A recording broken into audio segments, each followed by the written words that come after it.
자, 이 시간 우리가 이제 오늘 보혈론 세 번째 시간입니다. 지금 제가 이 말씀을 증거하면서 지금 보혈에 대해서 창세기부터 순차적으로 보고 있어요. 그렇기 때문에 계시록까지 예수 피에 대한 것을 다 할 수는 없습니다. 이제 뭐 내일이면 끝나기 때문에 아마 제가 보니까 출애굽기 뭐 한 12, 13장까지만 갈 것 같아요. 창세기부터 지금 단계적으로 보고 있고, 오늘 또 이제 출애굽기 4장 보고 또 내일 아마 12장 보면 끝날 것 같습니다. 그 다음에 이제 또 출애굽기 후반부 민수기, 신명기에서 신약까지 쭉 하는 그런 우리 보혈론 강의를 하게 되면 보혈과 연관된 성경 구절이 참 많이 나올 것 같고 굉장한 어떤 그 설교 내용들이 될 것 같아요. 아무튼 2024년 보혈론 강의는 내일까지 할 것이고, 오늘 이제 어제 했던 말씀을 잠깐 정리하고 오늘도 중요한 이 보혈에 대한 메시지가 있어서 이걸 전하고 이거 붙들고 여러분과 기도할 것입니다. 어제 우리가 할례에 대해서 말씀 나눴죠. 할례. 저도 보혈론 강의하면서 할례에 대한 말을 할 줄 몰랐어요. 근데 참 하나님이 또 예비한 뜻이 계시네요. 할례를 어제 히브리 말로 베리트 밀라 그랬습니다. 베리트라는 것은 언약 뜻이고 밀라라는 것은 할례거든요. 근데 보통 할례를 말할 때 베리트 밀라 그래서 이걸 언약의 할례라고 하는 것이 정확한 표현이에요. 좀 항상 이런 것 이 표현하기도 쑥스럽지만 어쩔 수 없습니다. 알기 위해서 할례라는 것은 남성들에게 포경 수술이에요. 생식기를 잘라내는 그 수술이지요, 위생적으로. 근데 이 할례, 참 이것을 왜 이걸 언약의 할례로 했을까? 이걸 우리가 계속 공부하고 있잖아요. 어저께 창세기 17장 10절을 보면 너희 중 남자는 다 할례를 받으라. 이것이 나와 너희와 너희 후손 사이에 지킬 내 언약이니라. 이것이 나와 너희 사이의 언약의 표징이라. 또 11절에 선언하고 있어요. 모든 사람이 다 할례를 받아야 할지니 이에 내 언약이 너희 살에 있어서 영원한 언약이 되리라. 왜 그랬을까? 언약이 그 살에 있어서. 그러니까 하나님의 언약을 우리 살에 새기고 싶은 거예요. 그것도 정말 소중하게 새기고 싶었습니다. 그러니까 할례는 그런 의미에서 우리가 미처 알지 못하는 하나님의 깊은 섭리가 있다는 것. 그리고 이 할례는 피를 흘리며 이제 작업을 하는 거 아니겠습니까? 그리고 거기에도 의미가 있는 것이죠. 어제 그 말했어요. 이스라엘 이 율법에는 세 가지 언약이 있습니다. 첫째 언약이 안식일 언약이에요. 안식일 거룩히 지키라, 성일이다 그랬죠. 그러니 하나님께서 평일 6일은 우리에게 주셨지만 7일은 하나님의 것으로 분명히 성별하라 그랬어요. 물질의 10의 군은 우리에게 줬지만 11은 내 것이다라고 성별하라 그랬어요. 그러니까 11조나 안식일이나 같이 엄중한 주님의 명령이고 우리가 지켜야 될 의무지요. 안식일 언약은 뭐예요? 이것은 시간은 하나님의 것이다라는 의미예요. 하나님의 것이다. 시간은 내 것이다. 또 하나 언약이 뭐였죠? 무지개 언약이에요. 노아 타락 이후에 하나님께서 가슴 아파했지 않습니까? 노아 시대. 그리고 다시는 내가 물로 세상을 심판하지 않겠다. 그리고 무지개를 보여줬어요. 이 세상 공간 주권자는 나 하나님이다. 내가 만든 이 창조 공간, 이 공간을 내가 지킬 것이다. 이게 무지개 언약의 두 번째 의미예요. 여기서 중요한 마지막 세 번째 언약이 바로 뭡니까? 이게 할례 언약이죠. 조금 전 말했던 것과 연결하게 되면 육체의 주인은 하나님이다. 네 몸은 내 것이야. 이런 의미에서 할례를 행하겠고 모든 남자가 행하게 하는 것입니다. 그럼 왜 몸에 했을까? 첫째는 이 몸이 하나님의 것이다라는 의미고, 두 번째 몸에 한 이유는 잊지 말라는 거예요. 어떤 소지품을 갖고 있으면 두고 올 수 있고 또 잊어버릴 수 있잖아요. 근데 몸에 새겨진 것은 잊을 수가 없어요. 그 뭐 영원토록 죽을 때까지 잊을 수가 없습니다. 그러니까 몸에 할례를 행하게 한 이유는 뭐라고요? 네 몸은 내 것이다라는 것과, 두 번째 제발 잊지 마라. 항상 기억하라. 그 정도로 중요한 것이 할례라는 것이에요. 여기서 우리는 기억해야 됩니다. 진정한 할례는 무엇일까?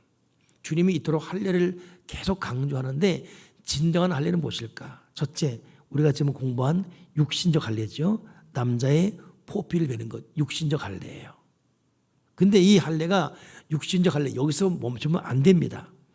영적 할례로 더 성숙 성장 들어가야 돼요. 영적 할례는 뭐예요? 마음에 행하는 회개, 회심, 거룩, 그리고 마음의 결단, 이것이 영적 할례입니다. 그렇기 때문에 육적 할례로 끝난 표면적 그리스도인이 아니라 여기서 한 걸음 더 깊이 들어간 진정한 의미에서 영적 할례, 이면적 그리스도인, 마음의 회개와 마음의 회심과 마음속에 모든 부족한 것을 다 잘라내는 것과 함께 내가 하나님을 위해서 내 몸을 드리겠다 결단하는 것. 저는 이번 주 고난주간 시작하면서 기도 가정 예배 끝나고 잠시 또 마무리 기도하고 누워서 나도 모르게 누운 상태에서 이렇게 손을 펼치고 했던 고백이 뭐냐면 하나님 제 몸을 하나님께 드리겠습니다. 그런 고백을 하게 되더라고요. 여러분 우리 몸은 하나님의 것이에요. 하나님의 성령이 너희 안에 거하는 줄 너희가 알지 못하느냐. 네 몸은 네 것이 아니라 하나님의 성전이다. 여러분 우리 몸은 하나님의 성전이에요. 그래서 육신적 할례에서 영적 할례로 들어가야 됩니다. 근데 영적 할례, 마음의 할례가 되게 되면 그 다음부터는 구체적인 할례가 시작돼야 돼요. 구체적인. 이게 제자가 되는 길이죠. 어떤 할례예요? 입술의 할례. 출애굽기 6장 보게 되면 모세가 여호와 앞에 아뢰어 이르되 이스라엘 자손도 내 말을 듣지 아니하였거든 바로가 어찌 내 들으리까 나는 입이 둔한 자니이다. 모세가 말한 여기에 굉장한 의미가 담겼지. 입이 둔해요. 입이 추해요. 입이 막말을 해요. 입이 고로가지 못해요. 입이 정직하지 못해요. 입이 부정해요. 입술이 거듭나야 됩니다. 입술이 거듭나야 됩니다. 참 이것이 잘 안 되는 것이죠. 그냥 자기는 우쭐한 말이 남에게 상처 주고 그럼 안 되잖아요. 참 고치지 않아요. 상말을 하게 되고 막말하게 되고 거짓말하게 되고 이간시키는 말하게 되고 부정직하고 속인 말하고 그 입술에 할례 받아야 돼요. 육적인 할례로 그리스도 됐다면 영적 할례로 마음의 거룩을 선포해야 되고 생활 속에서 입술에 할례 받아야 되죠. 또 하나 뭡니까? 귀의 할례. 사도행전 7장 51절에 목이 곧고 마음과 귀에 할례를 받지 못한 사람들아 너희도 너희 조상과 같이 항상 성령을 거스리노다. 목이 곧고 교만해요. 마음. 근데 귀의 할례. 귀에 왜 할례 받아야 되죠? 듣는 대로 움직여 그냥. 중심이 없어요. 그러니 여기서 이 말하면 그 말 듣고 그냥 울고 불고 이스라엘 백성들이 그랬지 않습니까? 부정적인 말 한 사람 말 듣고 거기에 호응해가지고 울고 같이 하나님 원망하고. 여러분 우리가 귀에 할례 받아야 돼요. 그래야 이게 마귀 속임수인지 아니면 주님의 말씀인지 구별하지요. 주님 내 귀에 할례해 주시오. 그러니까 이따 기도할 때 하나님 이 귀에 예수의 피를 뿌리사 들어야 될 말과 들어서 안 될 말을 구분하게 도와주시고 아닌 말은 거부하게 하시옵소서. 듣고 싶어도 듣지 못하게 하시옵소서. 계속 마귀가 주는 말, 추한 말, 더러운 말 들으면 영향받아요. 의로운 롯의 심정이 소돔과 고모라에서 상한다 그랬습니다. 의로운 롯의 심정이 상한다. 여러분 듣는 대로 상해요. 듣는 대로. 그러니 입술이 거듭나지 못한 사람과 같이 있으면 그 사람은 그 사람 말 들으면서 귀에 할례 받지 못한 사람들은 더불어 같이 망하게 되는 것이죠. 그러니 우리가 입술에 할례 받고 하나님 오늘도 누구를 만날지 모르겠는데 무슨 대화를 할지 모르겠는데 그 모든 대화 가운데 하나님 내 귀를 할례해 주셔서 들을 말 들어서 안 될 말 구분하게 도와주시고 꼭 들을 말을 반드시 듣게 도와주시옵소서. 여러분 귀에 할례 받지 못하면 설교도 안 들립니다. 하나님 오늘 내 귀에 할례해 주셔서 설교가 들려지게 도와주시옵소서. 귀에 할례 받게 되면 여러분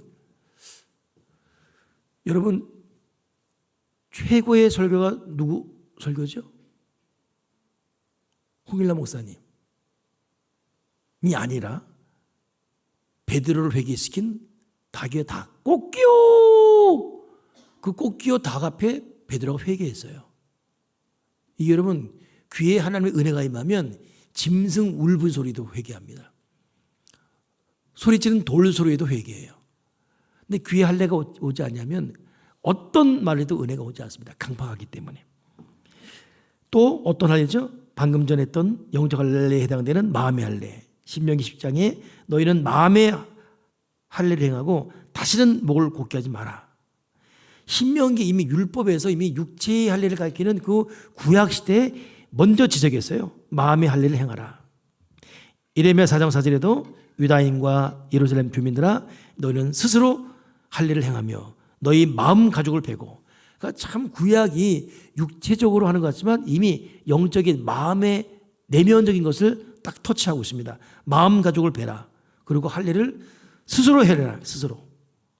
그리고 하나님께 속해라. 그리하지 아니하면 너희 악행으로 말미암아 나의 분노가 불같이 일어나 사르리니 이것을 끌 자가 없다. 자, 이것이 어제 했던 말이에요. 그러니 제가 이거 여러분 또 잊어버렸을 것 같아가지고 한번 상기시킨 거니까 할례가 이런 거구나. 근데 이 할례의 완성은 누굴 통해서? 이 할례 완성은 예수님을 통해서 완성되었어요.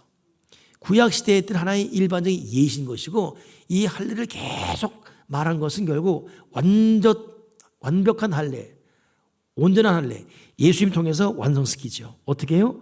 십자가에서 예수님이 피를 흘려주심으로 이제 내 피가 필요 없어요. 내 피는 불완전한 피, 내 피는 부정한 피. 구약에는 어쩔 수 없이 가리키기 위해서 했지만은 진정한 피는 뭐예요? 예수 십자가 피입니다. 그러니 여러분 예수님이 십자가에서 피를 흘리심으로 할례가 완성돼 버렸어요. 또 성령님은 예수님이 흘리신 그 피를 통해서 역사하십니다. 우리가 성령 충만 강구하지만 예수님의 피가 선포되고 피가 고백되지 않는 곳에서는 성령님이 일할 수가 없어요. 명심해야 됩니다. 성령님은 피를 찾아간다예요. 그래서 우리가 보혈 찬양 많이 하고 보혈 기도하고 일상생활에서도 자기 자신에게 이 피를 뿌려야 되는 이유는 성령님은 우리의 모든 이 고백을 보고 있거든요. 찬양의 가사를 듣고 있고. 그러니 그 보혈을 부르는 찬양 가사, 보혈을 고백하는 기도, 거기에 성령님은 알아서 찾아오시죠.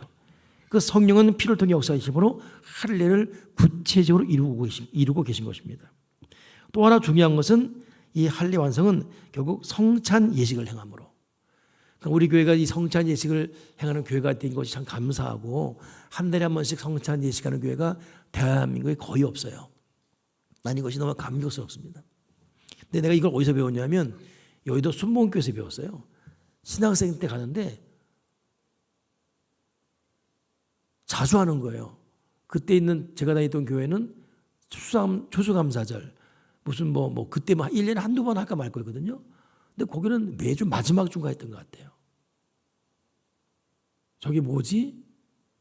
그러다가 내가 이 은혜 받고 하다 보니까 이 성찬 예식이 얼마나 중요한지 이 말은 이따 또 나옵니다. 아무튼 성찬 예식을 행함으로 할례에 대한 계속 반복적인 예식을 우리가 하게 되는 거예요. 결국 피를 날마다 묵상하고 시인하고 선포하고 적용함으로써 우리는 예수의 피를 통해서 할례를 행하게 된다는 것 잊지 마십시오. 그렇기 때문에 여러분 여기서 주의할 것은 이 성찬을 대하는 자세인데 고린도전서 11장 27절에 그러므로 누구든지 주의 떡이나 잔을 합당치 않게 먹고 마신 자는 주의 몸과 피를 범하는 자가 되는 일이 있느니라. 범하는 죄가 있느니라. 사람이 자기 일을 살피고 그 후에야 이 떡을 먹고 이 잔을 마실지니 주의 몸을 분변치 못하고 먹고 마시는 자는 자기의 죄를 먹고 마시는 것이니라. 여러분 주의 성례전 성찬 참석할 때 우리가 어떤 자세로 참여해야 되는지를 이미 사도 바울이 고린도 교회에 말해주고 있는 거예요. 주의 떡이나 잔을 합당치 않게 먹고 마시는 그러면 주님의 피를 범하는 죄가 있다 그랬습니다.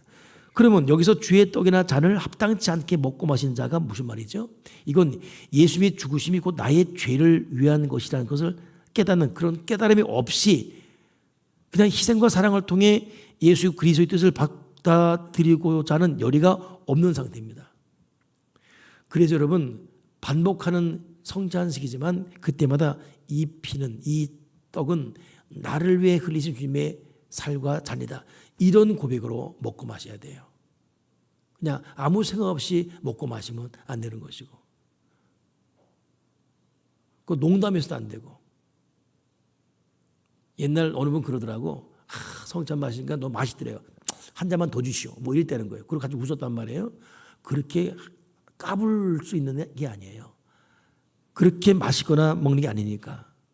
자신이 예수 그리스도를 진정한 구주로 믿고 있는지 또는 그분의 희생과 사랑을 감사하게 생각하고 있는지 살핀 다음에 이것에 대한 확신이 있을 때에만 이 예식에 참여하게 되죠. 자신을 살핀다는 것은 성찬에 참여하는 자의 바른 마음가짐. 그렇기 때문에 성찬에 대해서는 기본적으로 세례 받은 자만 허락하는 이유가 최소한의 혹시 모를 실수를 위해서. 근데 제가 자꾸 실수하는 게 뭐냐면 성찬식 할 때 세례 받음만 이 잔을 받습니다. 이 말을 안 했어. 그러다 보니까 요즘 우리 교회 새신자가 자주 오는데 누구 그러더라고. 분명히 세례 받지 않은 청년인데 그냥 그거 마시더라는 거예요. 모르니까 다 주니까. 또 어느 분은 또 자기 손주까지 먹여 이렇게. 할머니 주니까 또 먹이고. No. 그렇게 해서 안 된다는 거예요. 합당치 않게 먹고 마시다가 이 성찬 예식을 합당치 않게 먹고 마시다가 고린도전서 보게 되면 병든 자, 약한 자, 시험든 자가 많았다는 거예요. 영적으로 병이 되는 거예요. 그래서 우리 배병 배제하는 분도 딱 봐서 아닌 것 같다 그러면 세례 받으셨는지요? 라고 물어보는 한 번의 점검이 필요합니다. 적어도 세례라는 것은 교육을 받았고 예수 그리스도를 나의 구주로 고백하는 사람이거든요. 그런 거 돼 있어야지만. 근데 그냥 그렇지 않은 상태에서 받으면 안 된다는 거예요. 여기는 엄중한 여러분 여기에는 원칙이 흐르고 있기 때문에. 분별치 못한다는 것, 즉 물질적인 떡과 주님의 몸을 구별하지 않는 행위를 말하는데 그리스도의 몸과 피에 성별된 것엔 존중이 없는 행위지요. 그러니 성별된 행위란 예수님의 죽음과 희생에 대한 감사 가지고 그 고난에 기꺼이 동참하게 된 행위, 신중함, 진지함, 나가 거룩함, 이것이 성찬을 대하는 자세예요. 신중함, 거룩함, 또 진지함. 그러니까 우리가 그냥 하지만은 그래서는 안 된다는 것이 성경에 엄중하게 우리에게 경고하고 있는 것입니다. 그러니까 할례가 너무너무 중요하기 때문에 할례를 대는 자세가 우리가 준엄해야 되고 지금 할례에 해당되는 성령을 의지하는 것도 그렇고 성전 예식도 그렇고 그러다 보니까 이 할례를 악용한 자들이 나와요. 성경에. 할례를 악용한 자. 창세기 34장 보게 되면 34장 14절에 야곱의 아들들이 그들에게 말하되 우리는 그리하지 못하겠노라. 이게 도대체 무슨 말인지 여러분 기억해야 돼요. 할례 받지 아니한 사람에게 우리 누이를 줄 수 없다. 이는 우리의 수치가 됨이니라. 그런즉 이가 차면 너에게 허락하리라. 만일 너희 중 남자가 다 할례를 받고 우리같이 되면 우리 딸을 너에게 주리며 너희 딸을 우리가 데려오며 너희와 함께 거주하여 한 민족이 되려니와 너희가 만일 우리 말을 듣지 아니하고 할례를 받지 아니하면 우리는 우리 딸을 데리고 가리라. 여러분 이게 어떤 성경적 배경인지 아세요? 기억나겠죠? 야곱의 12아들이 있었습니다. 딸이 있었어요. 딸이 디나예요. 디나가 못 모르고 놀러 나간 거예요. 나갔다가 세겜 족속 하몰 족장 거기에 들어갔다가 강간당해요. 이걸 시몬과 레위가 알았습니다. 그래서 자기 누이를 강간, 몸을 망친 이 세겜족, 하몰 족장 이들을 가만둘 수 없다. 그래가지고 꾀를 넣은 것이 뭐냐면 할례 받게 하자. 여러분 할례 받게 되면 이 할례가 몸의 일부를 잘라내는 거기 때문에 심합니다. 지금이야 의학적으로 마취를 하고 또 약을 먹기 때문에 그래도 여러분 하루 이틀은 고생해요. 근데 그 당시는 무지막지하기 때문에 이건 뭐 마취도 없고 뭐 약도 없고 이건 죽어나는 것이죠. 근데 그 할례를 행하게 하는 거예요. 왜? 이 강간을 행한 다음에 그만 그 여자를 그 강간한 남자가 좋아하게 돼요. 그래서 결혼하게 해달라고. 그러니 이 야곱의 아들들은 열받은 거죠. 내 누이를 그려놓고 이제는 좋으니까 결혼시켜? 결혼하게 해달라고? 안 된다. 너희들 맛 좀 봐라. 이놈들 어떻게 죽일 것인가? 힘으로는 안 돼요. 12이 아들들이 아직은 힘이 약하기 때문에. 그러면 쟤네들이 꼼짝 못하게 하는 방법은 뭔가? 할례 받게 하자. 할례가 그렇게 악용할 게 아니거든요. 근데 할례 받으면 결혼시켜 준다, 결혼 허락하겠다 하니까 이 세겜족장과 이들이 다 다 남자 다 할례 받은 거예요. 할례 받아놓고 25절에 보면 어떤 말이냐면 제3일에 할례 받은 후에 제3일에 아직 그들이 아파할 때에 야곱의 두 아들 디나의 오라버니 시몬과 레위가 각기 칼을 가지고 몰래 그 성읍을 기습하여 모든 남자를 죽이고 칼로 하몰과 그의 아들 세겜을 죽이고 디나를 세겜의 집에서 데려오고 야곱의 여러 아들이 그 시체 있는 성읍으로 가서 노래가 있으니 이는 그들이 그들의 누이를 더럽힌 까닭이라. 얼뜻 보면 멋진 것 같지만 이들은 할례를 악용해서 그들이 꼼짝 못하게 하고 이걸 기습해가지고 죽인 거예요. 그러겠죠. 할례 받고 아빠 꼼짝 못 녹았는데 그냥 이러고 있는데 와 칼로 목을 다 찔러 죽인 거예요. 이유는 자기 여동, 자기 누이를 욕보였다 이것 때문에. 근데 이것이 그렇게 끝날 수 있는 내용이 아니에요. 할례를 자기 어떤 그 복수의 도구로 쓸 수 있는 게 아닙니다. 자기 이기심을 채우고 자기 어떤 그 야욕을 채우려고 이용할 수 있는 게 아닌 것입니다. 할례는 우리가 회개해야 되는 것이고 할례 앞에 무릎 꿇는 것이고 할례 통해 하나님을 경배하는 것이고 할례 통해 결단하는 것이고 할례 통해 하나님을 영원하게 하는 것이고 이게 할례인데 자기의 야욕, 자기의 복수심. 결국 이 시므온과 레위가 어떻게 되죠? 창세기 49장 가게 되면 이들의 아버지 야곱이 마지막 유언적 예언해요. 그때 49장 5절에 그 말합니다. 시므온과 레위는 형제요 그들의 칼은 폭력의 도구로다. 내거나 그들이 모의에 상관하지 말자다. 내 영광아 그들이 집회에 참여하지 말자다. 그들이 분노대로 사람을 죽이고 그들이 혈기대로 소와 발목 힘줄을 끊었음이로다.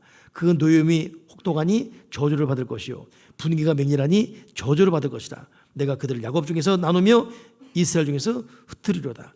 이게 아버지가 죽으면서 한 유언이거든요. 여러분 어느 아버지가 여기 지금 축복이 하나도 없어요. 다 저주예요. 아니 자기 아들에게 늙어 죽어가는 아버지가 축복해야지. 좀 잘못했다 할지라도 건강 주고 복을 받고 자자손손 형통하고 이래야 되는데 저주받을지어다. 저주받을지어다. 그 분기가 맹렬하니 저주를 받을 것이다. 너희는 나눌 것이다. 당시만 하더라도 하나님이 주신 예언 그대로 해야 되거든요. 야곱이 그냥 이 예언 그대로 하고 있는 거예요. 왜? 할례를 할례되지 못하게 이 악용한 할례의 거룩함을 더럽힌 이들에 대한 엄중한 심판인 거예요. 여러분 그렇기 때문에 할례가 우리에게 존중이 여김 받아야 됩니다. 영적인 할례 예수의 피가 존중이 여김 받아야 돼요. 사무엘상 2장 보게 되면 엘리의 두 아들 홈리와 비나스가 타락했잖아요. 성전에서 음란행하고 성전의 성물 마음대로 먹고 27절 30절까지 어떤 말이냐면 하나님이 엘리에게 와서 말하거든요. 그리고 하는 말이 뭐냐면 30절에 나를 존중히 여기는 자를 내가 존중히 여기고 나를 멸시하는 자를 내가 경멸하리라. 경멸하리라. 제사장 아들임에도 불구하고 하나님을 존중이 안 했어요. 이걸 심판합니다. 나를 존중히 여기는 자를 내가 존중히 여기고 나를 멸시하는 자를 내가 경멸하리라. 여러분 하나님은 우리가 지금 기도하고 있고 찬양하고 있고 사역하고 있는데 어떤 자세로 하고 있는지 보고 있습니다. 어떤 자세로 하고 있는지. 그래서 여러분 기도도 말씀도 거기에 인간적으로 말하면 정성이 들어가야 되고 나의 모든 태도를 보고 있다. 불평하고 경망스럽게 부정하게 하는 그 모든 태도에는 하나님이 영광받지 않으세요. 두려고 떨림으로 감사함으로 봉사도 사역도 하물 이 할례를 이렇게 악용했으니 하나님이 그냥 저주를 임해버리죠.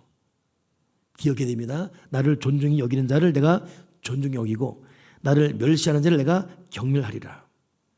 오늘 이 할례에 대한 아주 조심해야 될 걸 말하고 있습니다. 하나 더 말하면 출애굽의 역사는 할례부터 시작됩니다. 할례가 이제 중요함을 또 말하는 거예요.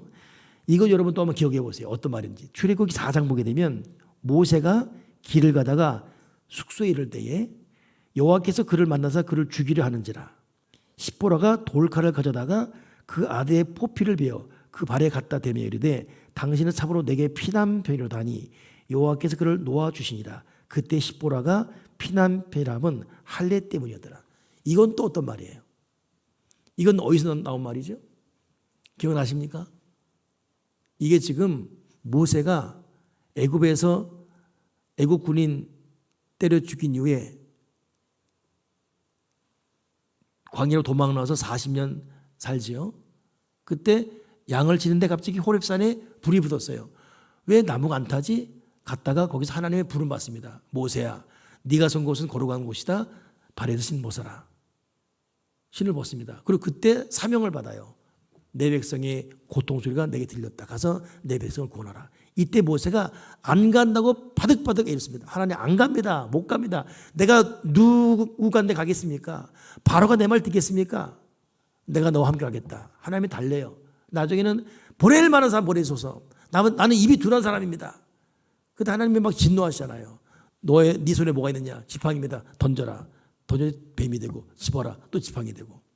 하나님께서 모세를 그 애굽의 지도자로 보내려고 이런 방법 저런 방법 다 쓰는데 모세는 안 가려고 발버둥칩니다. 발버둥.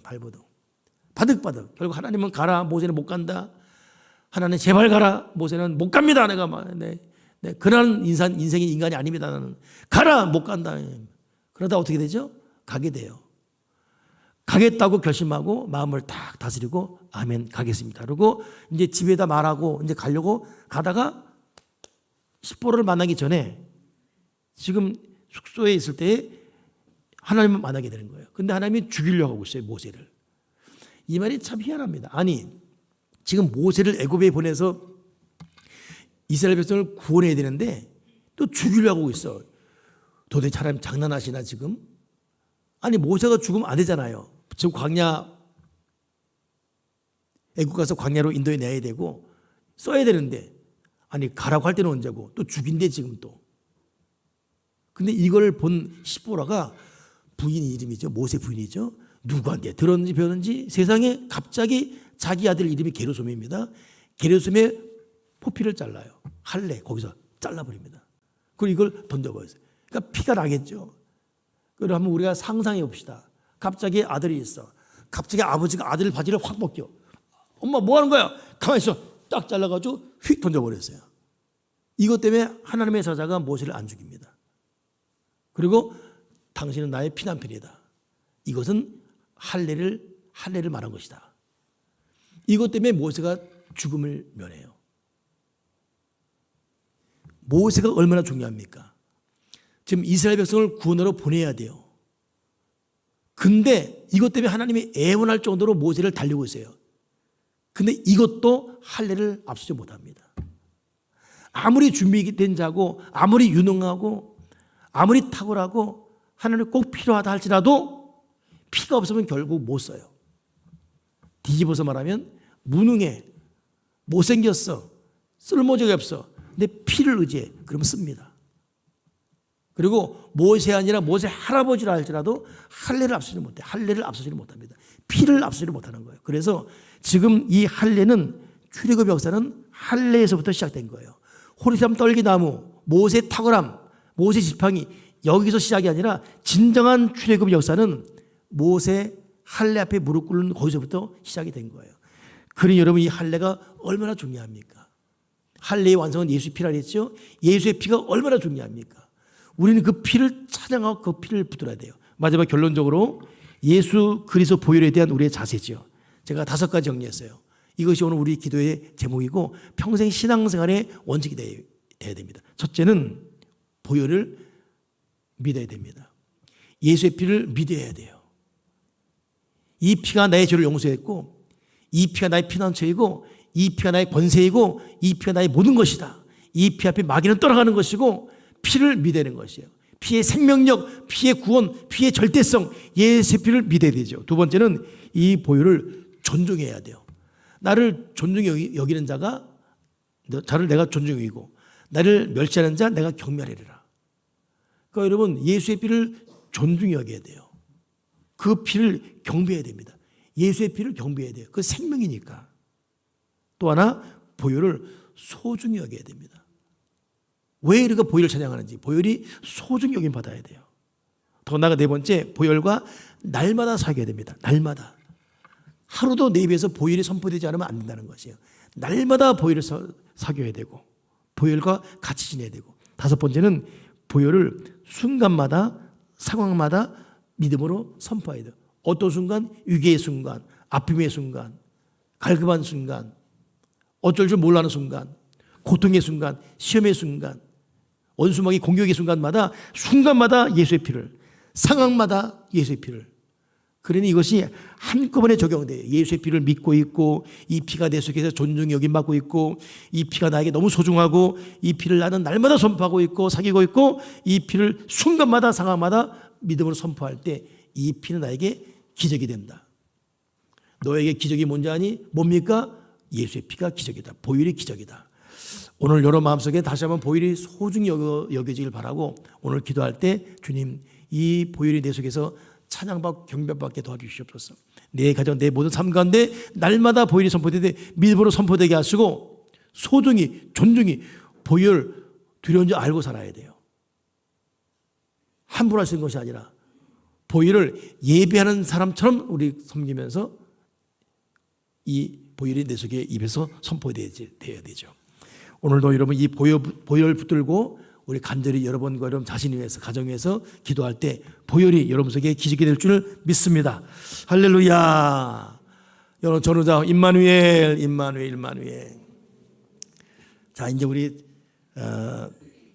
예수 십자가를 비로소 찬송한 다음에 오늘 드릴 말씀 붙들고 이제 간절히 기도하는데, 여러분 수고 많으셨습니다. 4일째, 오늘 4일째. 내일 이제 새벽 기도 있고, 다음 내일 또 저녁에 우리 마지막 기도 있습니다. 내일 저녁에는 여러분 지금 뭐 하루건 한 끼건 금식하고 있죠?